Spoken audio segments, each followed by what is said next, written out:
Morning to all of you. आज जो है बेटा आपका 8th क्लास में स्वागत है। तो सबसे पहले जो है मैं आपको ये बताना चाहूँगी कि आज का टॉपिक जो है हमारा क्या है। तो आपकी वसंत बुक जो है कंप्लीट हो चुकी है। आपको मैंने कल की वीडियो में भी ये बताया था, यानी कि उसका सिलेबस डन हो गया है। तो अब जो है स्टार्ट करेंगे हम भारत की खोज, और उसमें जो है लेसन 4 मैंने आपको पहले कंप्लीट करा दिए है। वैसे तो मैंने 5th भी करा दिया था, तो 5th लेसन जो है मैंने दोबारा से आपको समझा रही हूँ, क्योंकि ये एक विस्तार पूर्वक जो है पाठ है, नई समस्याएं। तो इसको जो है मैंने कल शुरू किया था, और इसकी जो है फर्स्ट वीडियो मैंने आपको कल दी थी। तो कल के टॉपिक में जो है नई समस्या में मैंने आपको बताया था महमूद गजनवी और अफ़गान। क्या बताया था मैंने कल की वीडियो में, किसके बारे में बताया था? महमूद गजनवी और अफ़गान के बारे में आपको जानकारी दी थी।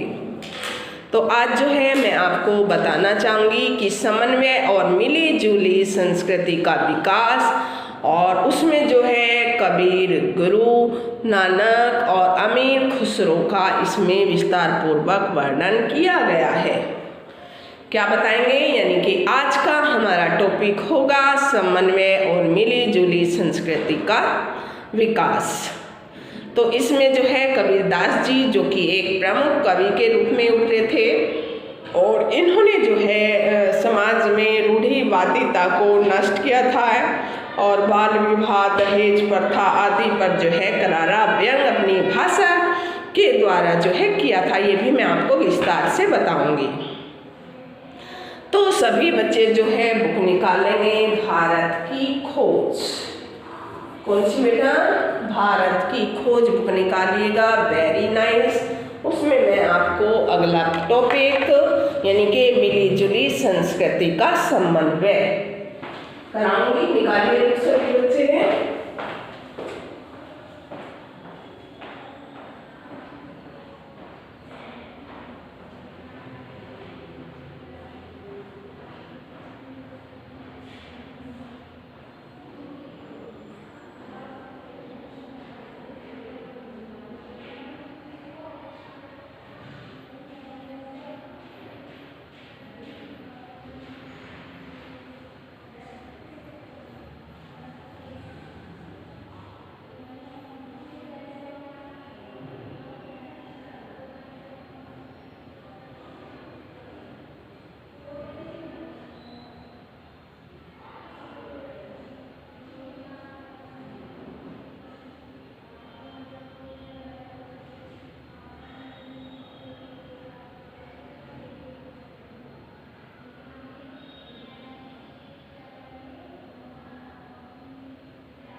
तो आपने जो है बेटा बुक निकाली होगी सभी बच्चों ने। Very nice. तो इसमें जो है ये टॉपिक भी निकाल लिया होगा, समन्वय और मिली जुली संस्कृति का विकास। तो अब जो है मैं आपको इसके बारे में बताना चाहूँगी। तो बेटा लेखक का जो मत है, लेखक यानी कि जिसने इसकी रचना की है कि भारत पर जो है मुस्लिम आक्रमण की या भारत में जो है मुस्लिम युग की बात करना गलत और भ्रामक है। कैसी है? यानी कि भारत पर मुस्लिम आक्रमण की या भारत में मुस्लिम युग की बात करना गलत और भ्रामक है। भ्रामक। इस्लाम ने भारत पर आक्रमण नहीं किया, वह भारत में कुछ सदियों के बाद आया। आक्रमण तुर्को महमूद एवं जो है अफगानों ने किया था।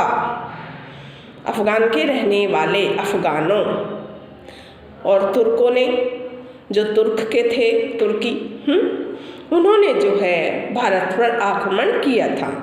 इनके बाद तुर्क, मंगोल या मुगल आक्रमण हुए। मुगल भारत के लिए पूर्ण रूप से अजनबी थे। कौन थे अजनबी भारत के लिए? मुगल। फिर भी वे भारत के ढांचे में बहुत तेजी से समा गए, यानी कि भारत के अंदर आकर जो है वो बहुत ही तेजी से समा गए, यानी कि बस गए आकर के बहुत ही तेजी से। और उनके साथ ही हिंदू अफगान युग का भी आरंभ होता है, यानी कि उनके साथ साथ ही हिंदू अफगान भी आकर जो है भारत में बस गए थे। अफगान शासकों और उनके लोगों का जो है पूर्ण रूप से भारतीयकरण हो गया। क्या हो गया? उनका पूर्ण रूप से जो है भारतीयकरण हो गया और वे भारत को अपना घर समझने लगे। क्या करने लगे? वे भारत को अपना ही घर समझने लगे। भारत ने उन्हें इसी रूप में स्वीकार कर लिया और कुछ राजदूत राजाओं ने उनको जो है अपना अधिराज मान लिया। क्या मान लिया? अपना अधिराज राजाओं ने, कि यही हमारा जो है अधिराज है, उनको मान लिया। किंतु जो है उनके युद्ध करते रहे, उनसे जो है युद्ध भी करते रहे। और इस युग में हिंदू मुसलमानों के वैवाहिक संबंध भी स्थापित होते रहे कि हिंदू जो है मुसलमान से, मुसलमान जो है हिंदू से विवाह करते रहे, यानी कि उनके संबंध भी स्थापित होते रहे हैं। जैसे फिरोज शाह और जो है गयासुद्दीन की माँ हिंदू थी। किसकी थी? गयासुद्दीन की जो है माँ हिंदू थी और गुलबर्ग बहमनी राज्य के मुसलमान शासक ने विजयनगर की हिंदू राजकुमारी के साथ धूमधाम से विवाह किया था। किसने किसके साथ किया था? फिरोज शाह और गयासुद्दीन की माँ, यानी कि वो हिंदू थी गयासुद्दीन की माँ, और गुलबर्ग यानी कि बहमनी राज्य के जो मुस्लिम शासक ने विजयनगर की हिंदू राजकुमारी के साथ जो है बड़े ही धूमधाम से विवाह कर लिया था। इस काल में भारत का बहुमुखी विकास हुआ, चारों तरफ से विकास हुआ। सैनिक सुरक्षा उत्तम बनाने हेतु यातायात के साधनों ने जो है सुधार किया। प्रसिद्ध अफगान शासक शेर शाह ने मालगुजारी व्यवस्था चालू की, जिसका अकबर ने विस्तार किया। अकबर ने इसका विस्तार किया और बढ़ा दिया इसको। इस प्रकार जो है व्यापार और उद्योग में ये फले फूले थे। मुस्लिम राजाओं ने हिंदुओं के रीति रिवाजों में जो है जरा भी हस्तक्षेप नहीं किया, जरा सी भी रुकावट नहीं डाली। मुस्लिमों ने हिंदू के जो रीति रिवाज है उनको कोई भी उसमें बाधा नहीं डाली, हस्तक्षेप नहीं किया। यही कारण था कि हिंदुओं ने उनकी राज्य व्यवस्था का विरोध नहीं किया कि वो राज्य जो है किस तरीके से चला रहे हैं, कैसी उनकी राज्य में व्यवस्था है, तो उन पर भी हिंदुओं ने कोई विरोध नहीं किया था। आरंभ में हिंदुओं ने विदेशी तीर तरीकों को जो है जल्दी से नहीं अपनाया। इस कारण कुछ लोग दक्षिण की ओर पलायन कर गए और किंतु धीरे धीरे दोनों ओर से जो है विचारों का आदान प्रदान होने लगा तथा विदेशी तीर तरीकों से जो है तौर तरीकों से और यहाँ के लोगों के सम्मान होने लगा। जो विदेशी तौर तरीके अपनाते थे तो उनका जो है लोग यहाँ पर सम्मान करने लगे। परिणाम स्वरूप दोनों संस्कृतियों के लोग, कौन कौन सी संस्कृति? पाश्चात्य संस्कृति और भारतीय संस्कृति के लोग एक दूसरे के समीप आए। दोनों में समन्वय होने लगा, समझौता होने लगा। वास्तुकला की जो है नई शैलियाँ उत्पन्न हुई। खान पान पहनावे में भी परिवर्तन आया। ये समन्वय संगीत कला में भी दिखाई देने लगा और फारसी भाषा राजकाज को जो है भाषा बन गई, जो कि हम उसको फारसी भाषा को हिंदी में भी प्रयोग करते हैं, यानी कि राजकाज में भी जो है फारसी भाषा को अपनाने लगे। जब दोनों ओर से रीति रिवाजों का समन्वय हुआ तब भारत में जो है प्रथा प्रथा प्रचलन हो गई कि जो भारत में है स्त्रियां जो है वो पर्दे में रहेंगी, यानी कि वो प्रथा लागू हो गई, प्रथा प्रथा। आरंभ में यह केवल पद एवं आदर दर्शाने के लिए था। ये पद कौन सा पद?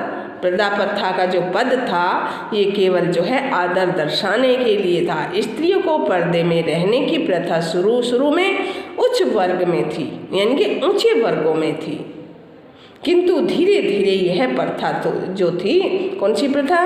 प्रथा प्रथा मुस्लिम प्रभाव वाले क्षेत्र में दिल्ली, संयुक्त प्रांत में, राजपूताना में, बिहार में, बंगाल तक पहुंच गई।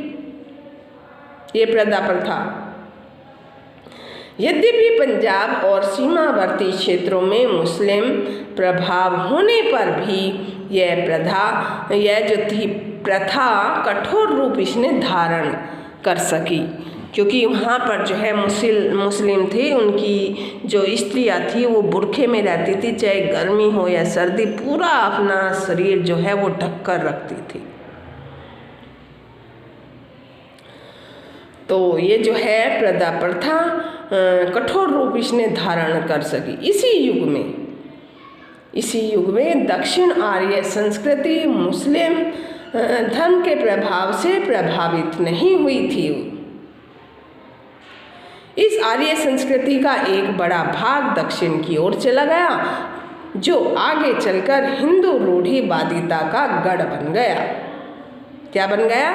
जो आगे दक्षिण की ओर चला गया था ना एक संस्कृति का एक बड़ा भाग, इस आर्य संस्कृति का एक बड़ा भाग जो है दक्षिण की ओर चला गया, जो आगे चलकर हिंदू रूढ़िवादिता का गढ़ बन गया। और इसी प्रकार जो है तैमूर के हमले से, किसके हमले से?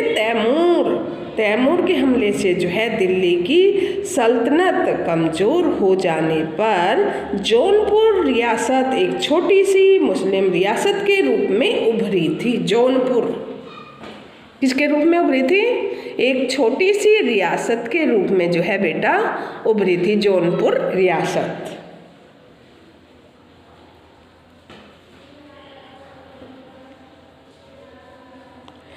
तो इसमें जो है 15वीं शताब्दी में यह कला, संस्कृति और धार्मिक सहिष्णुता का केंद्र जो है बन गई थी। कौन सी कला? रूढ़िवादिता। जौनपुर रियासत से छोटी रियासत के रूप में उभरी थी जो कि, और वही जो है एक कला, संस्कृति और धार्मिक सहिष्णुता का जो है केंद्र बन गई थी। किसका? सहिष्णुता का केंद्र बन गई थी। हिंदी भाषा का विकास भी इसी युग में हुआ था, जो कि हम हिंदी बोलते हैं, पढ़ते हैं, आम बोलचाल की भाषा में जो हिंदी का हम प्रयोग करते हैं, तो वो इसी युग में हुआ था, तैमूर के युग में। धार्मिक समन्वय के प्रयास भी हुए और कश्मीर में जैनुल आबदीन नामक मुसलमान का शासक हुआ। किसका हुआ? कहाँ पर? कश्मीर में, जम्मू कश्मीर जो है हमारी, उसमें जैनुल आबदीन का नामक जो मुसलमान था उसका शासन चला वहाँ पर। उसे सहिष्णुता और संस्कृत के जो है अध्ययन और प्राचीन प्रकृति संस्कृति को प्रोत्साहन देने के लिए बहुत यश मिला था। किसको? जो कि कश्मीर का क्या था? शासक था। और कश्मीर का शासक कौन था? कौन था बताइएगा? जैनुल आबदीन, जो कि कश्मीर का शासक था। उसको बहुत ही वहाँ पर प्रोत्साहन, उसकी प्राचीन संस्कृति से, प्राचीन यानी कि पुरानी संस्कृति से, और उसको बहुत ही प्रतिष्ठा और यश मिला। इस युग में, कौन से युग में? समन्वय का, मिली जुली संस्कृति का विकास। कबीर गुरु नानक जब थे, इस युग की बात हम कर रहे हैं आपके सामने। तो इस युग में यानी कि 1398 के करीब, 1300 की शताब्दी है ये, 1300 के करीब, 1300 शताब्दी में ये युग चला था, 13वीं शताब्दी में। तो इस युग में भारत विदेशी तत्वों को जो है आत्मसात करने का प्रयास कर रहा था, और इस प्रक्रिया में जो है स्वयं भी कुछ बदल रहा था। इसी युग में कुछ नए समाज सुधारक सामने आए। उन्होंने इस समन्वय का जो है समर्थन किया, और उन्होंने भारतीय वर्ण व्यवस्था की अपेक्षा, इसी युग में कुछ नए समाज सुधारक सामने आए और जिन्होंने इस समन्वय का समर्थन किया, और उन्होंने जो है बेटा भारतीय वर्ण व्यवस्था की अपेक्षा एवं निंदा की। और 15वीं शताब्दी में यानी कि दक्षिण भारत में महान स्वामी रामानंद के प्रमुख शिष्य यानी ये कबीर हुए, इसमें 15वीं शताब्दी में, जबकि कबीर का जो है जन्म कब हुआ था? 1398 में।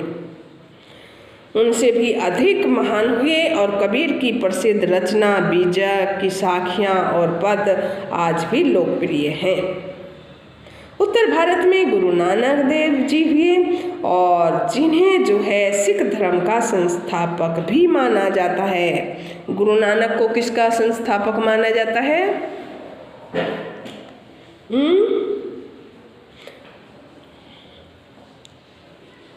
बताइए।